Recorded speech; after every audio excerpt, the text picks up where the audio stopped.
सांसद चंद्र प्रकाश चौधरी ने कोयला भवन धनबाद में बीसीसीएल के सीएमडी और ब्लॉक 2 के विस्थापितों के लिए मुआवजा, नियोजन, स्वास्थ्य, शिक्षा, बिजली, सड़क व आमजनों की सुरक्षा एवं प्रदूषण पर नियंत्रण, कोयले के ट्रांसपोर्टिंग में अनियमितता, कोयला चोरी, मैनुअल लोडिंग, प्रशिक्षु अप्रेंटिस की बहाली संबंधित विषयों पर 21 सूत्री मांगों को लेकर सकारात्मक वार्ता की और बीसीसीएल प्रबंधन द्वारा सभी मांगों को माना गया। साथ ही हिलटॉप हायरिंग प्राइवेट लिमिटेड द्वारा अवैधानिक तरीके से काम किए जाने पर आपत्ति जताई और काम रोकने का आदेश दिया, जिसके फलस्वरूप बीसीसीएल सीएमडी ने तुरंत हिलटॉप कंपनी द्वारा किए जा रहे कार्य को बंद कराया गया। कोयला चोरी पर रोक लगाने के लिए भी जरूरी दिशा निर्देश दिए गए और 15 दिनों के अंदर कोयला चोरी पर रोक एवं अन्य मांगों पर अनुपालन करने का दिशा निर्देश भी दिया गया, क्योंकि नरेंद्र मोदी के विकसित भारत के संकल्प को पूरा करने में सभी का योगदान जरूरी है।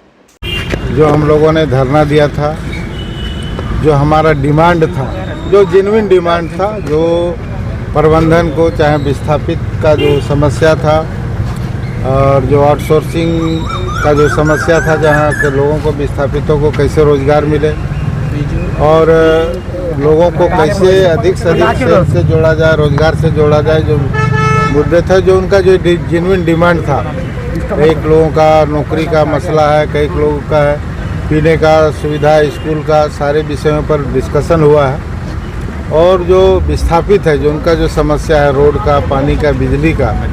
जो मूलभूत समस्या जिनको नहीं मिल पा रहा, माइंस के चलते काफ़ी प्रॉब्लम हो रहा है। एक जगह माइंस से जल गया है, उस पर विस्थापितों का क्या होगा, जो बात काफ़ी डिस्कशन भी हुआ और डिस्कशन होने के बाद निर्णय भी हुआ। निर्णय के साथ साथ समझौता भी हुआ और उस पर एक सभी एरिया में एक विस्थापित कमेटी बनेगा, जो वहाँ के जनप्रतिनिधि हैं, पंचायत है और वहाँ के जीएम लेवल का 5 सदस्यीय टीम का बनेगा और जितने भी समस्याएं हैं उसका निष्पादन लोग करें। कोयला चोरी सबसे बड़ा है, उसको कैसे हम लोग रोके, उस पर भी काफ़ी डिस्कशन हुआ। तो विस्थापित कमेटी बनेगा और उस कमेटी के माध्यम से प्रत्येक 15 दिन में बैठक होगा और जो जेन्युइन डिमांड है, जो जेन्युइन डिमांड है, जो सरकार का निर्धारण है, जो लोगों को आज यहाँ पर 24 घंटा ड्यूटी कराया जाता है, 12 घंटा ड्यूटी कराया जाता है, जबकि उसको 8 घंटा ड्यूटी करना है और उनको सही वेतन मिले।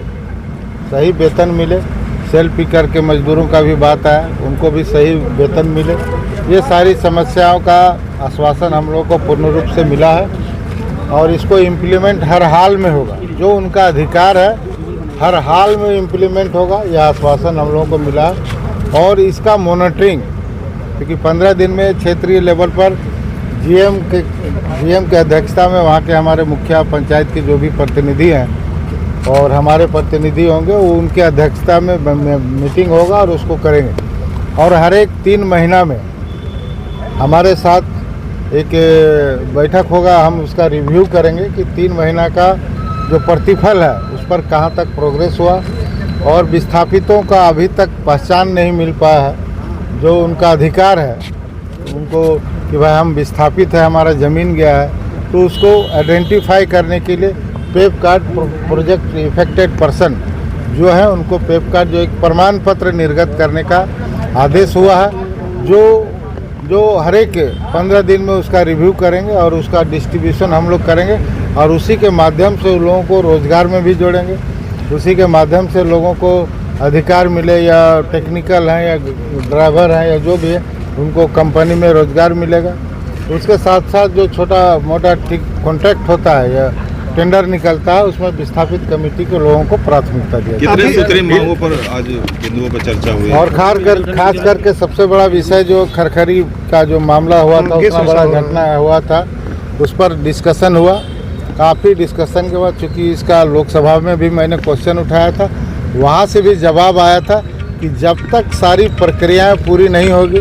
जितना भी हमारा DGMS का है, इन्वायरमेंट का है, जो भी क्लियर सिम्पीडीआई का जो भी प्लानिंग है, जब तक पूरा नहीं होगा तब तक काम बंद रहेगा।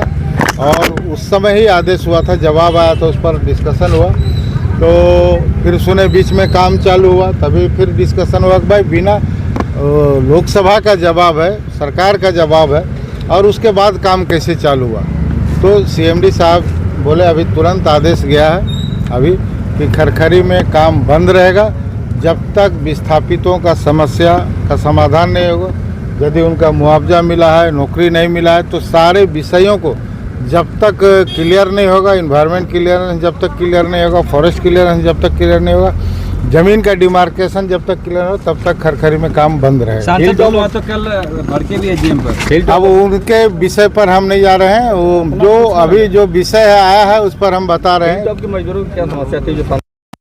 सांसद चंद्रप्रकाश चौधरी जिंदाबाद। कितना उचित कितना है इस तरह से अगर वार्ता होती है, जनप्रतिनिधि होकर इस तरह से करना कितना उचित समझते देखिए, हैं? अब उनका क्या है, उन पर चूंकि सांसद है, उनका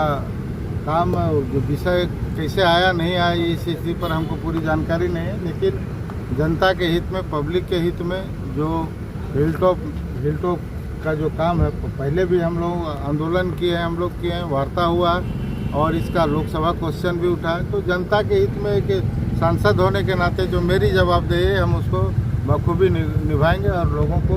पूरा विस्थापितों को उसका हक दिलाएंगे। और कोयला चोरी पर भी फोकस हुआ है, सीएमडी लेवल पर भी कोयला चोरी कैसे बंद हो, इसके लिए भी हम लोग जो सुझाव आएगा उस पर एक सांसद होने के नाते हम पूरा प्रयास करेंगे कि यहाँ का रेवेन्यू सरकार को जाए और वह बंद। जो कमेटी बनी उसका रिव्यू कितने दिन पर होगा, कब तक आइएगा आप? 15 दिन में जो एक हफ्ते के अंदर में भी कमेटी में वहाँ के पंचायत के प्रतिनिधि होंगे और एक दो सदस्य जो हम लोग भी देंगे जो उसको मॉनिटरिंग करेंगे, वह 15 दिन में एरिया लेवल पर होगा। 15 दिन में हर विषय पर, क्योंकि जो छोटा छोटा विषय होगा, रोड, नाली, पीने का पानी, जो भी स्वास्थ्य के लिए जो भी विषय आएगा, वो 15 दिन पर, या किसी का नौकरी है या ज़मीन संबंधी कोई विवाद है, उसको पूरा करने के लिए वो लोग 15 दिन में होगा। और 3 महीने में हमारे साथ बैठक होगा। एक सांसद जो मेरा क्षेत्र है उस क्षेत्र का ही मैं ज़्यादा बात करूँगा, लेकिन जो पॉलिसी डिसीजन है वह पूरे बीसीसीएल में लागू होगा। जितना भी इस तरह से पॉलिसी डिसीजन हुआ है, मजदूरों को उसका हक मिले, जो भी है वह पूरे बीसीसीएल में, और हर एरिया को यहाँ से चिट्ठी जाएगा कि ये सब हाई पावर कमेटी, जो मजदूरों के साथ शोषण हो रहा है, जो वर्कर के साथ शोषण हो रहा है, हाई पावर कमेटी उसका मॉनिटरिंग करेगा और उसको अधिकार दिलाना पड़ेगा उसको। और दूसरा विषय है, एक जो